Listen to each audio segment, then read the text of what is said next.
Hi everyone, Aiden here at the Trailer. Today we're going to be taking a look at and later be showing you how to install these Titan Chain assisted tensioning tire chains on our 2022 Toyota 4Runner.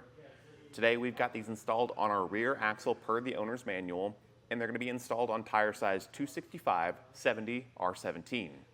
If you have a different tire size, just plug that information into our fit guide on our website and find the right chains for you.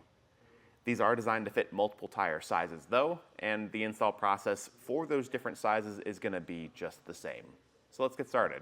Now these chains are going to be a diamond pattern, and what that means is they're going to give you better traction on turns compared to a ladder pattern style where the links go kind of in a ladder shape in parallel lines across the tire. That's going to give you better traction on starts and stops, but they tend to be more entry-level chains and they give you a bumpier ride quality. So with these diamond chains, there's going to be a bit of a smoother overall ride, and they're still going to give you good traction overall. And that's thanks to the link shape. Coming in a little bit closer to see that link shape, we can see it's going to be a square link. And really what that means is that they're just going to be a bit higher profile and have hard edges. That harder edge is going to help bite into and break up ice a bit more than something like a cable chain or even a twist link chain. And with these being a bit of a smaller link size, they won't be as aggressive, making them a good option for some snow situations too.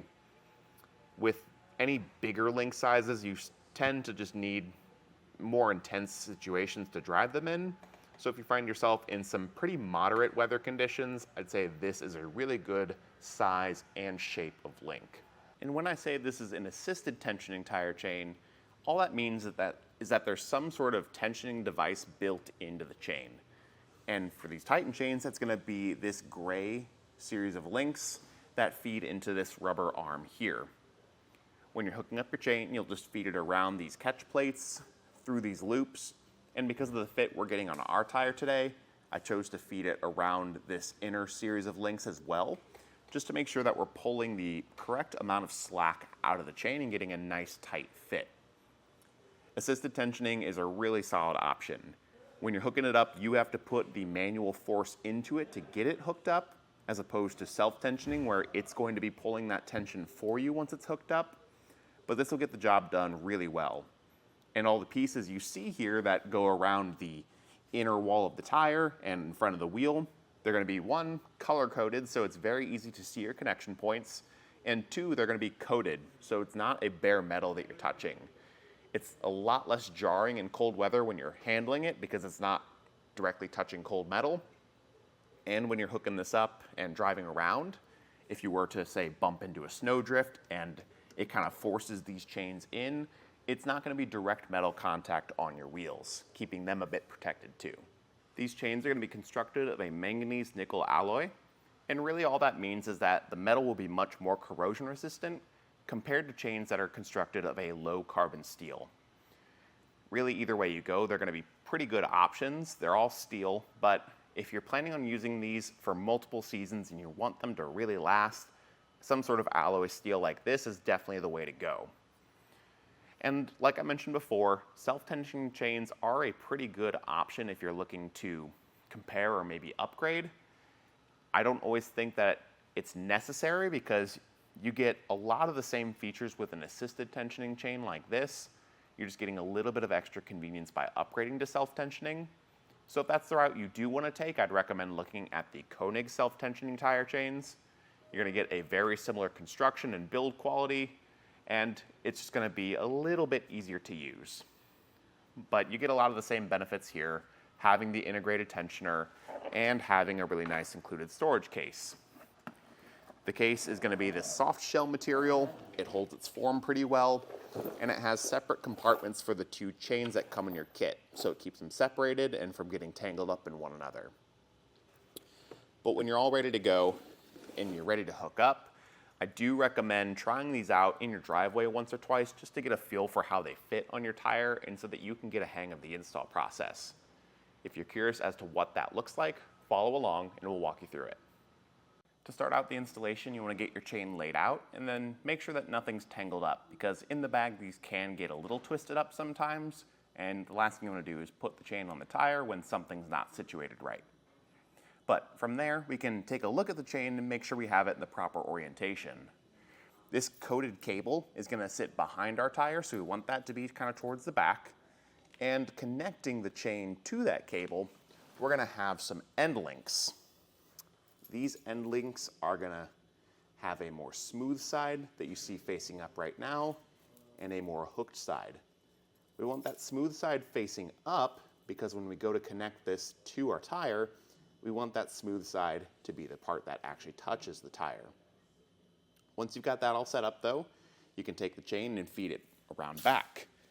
So for me, I like to just grab one section and start feeding it around, using that cable to guide it. And there's going to be a gap in the middle of your chains. That's where the base of the tire is going to sit. So I'll bring everything around to the front that we fed behind.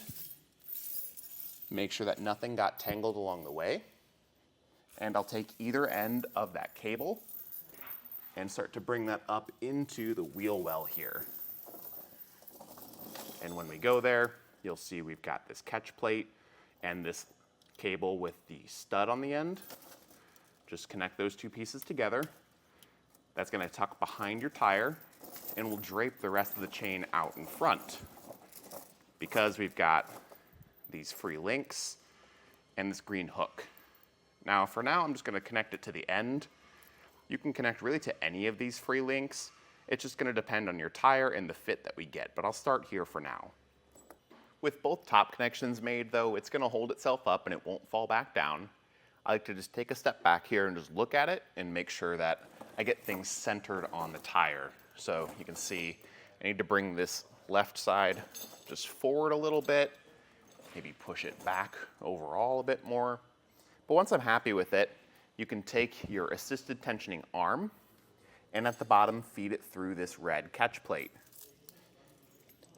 When you do that, you want to pull some tension back on it and feed the arm through the red loops present around the inner chain. Now for our tire today, we're needing to feed it through both because this is a pretty big chain. And when I hook it to the opposite end, we see that it's still pretty loose. So with that in mind, I probably want to go back to that green hook up top. Since I left it on the loosest setting, tighten it up and readjust. If your fitment's still a little loose, even feeding it through both of those red loops, you could always go to the inner chain right above those red loops, feed the tensioning arm around that to just essentially create a new one, and pull this cord to the opposite side. We should feel a bit of stretch on this rubber portion, and you should have to put a little bit of muscle into it. But when we do hook it, we want that hook to face away from the sidewall of our tire so that we don't risk puncturing it or anything. And we should have a pretty nice tight fit here. After you've done this on one side, repeat it on the other and drive forward a little bit. It's a good idea after that to just come out and check on the fit because these aren't full self-tensioning. As you drive, the chains will settle on the tire and you might have to come out and tighten some things up a little bit more just to get that final perfect fit. Once that's done, you're ready to hit the road. But that'll do it for our look at and installation of the Titan Chain Assisted Tensioning Tire Chains on our 2022 Toyota 4Runner. My name's Aiden, and thank you for watching.